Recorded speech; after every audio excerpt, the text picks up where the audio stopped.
Good morning to everyone. সকাল সকাল চলে গেছিলাম ড্রয়িং শেখাতে, আর তারপর তো ওখান থেকে আসার পথে একটু চাচি কিনে নিলাম, কারণ আমাদের আজকে পিঠে পরব, আজকে সংক্রান্তির পিঠে পরব।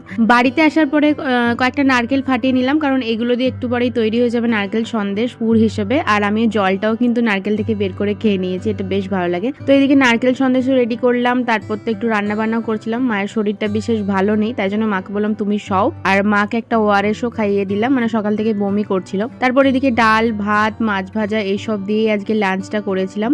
আর সন্ধ্যেবেলা তো আজকে এক ঝুলি হলেও পিঠে বানাতে হবে, সেই জন্য চালগুড়িটাকে মাখতে বসে পড়েছি। এদিকে সন্দেশও রয়েছে, আর এদিকে নারকেল যেটা বানিয়েছিলাম সেটাও রয়েছে।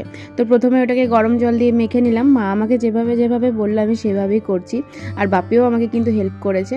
তো তারপর তো পুর ঢুকিয়ে এইভাবে গড়ে নিলাম প্রথমে, আর তারপর তো একটু ভাপিয়ে নিলাম, ব্যাস। তারপরে আজকে ডিনারটা এইভাবে রেডি করলাম। তো আজকের মিনি ব্লগটা এই পর্যন্ত।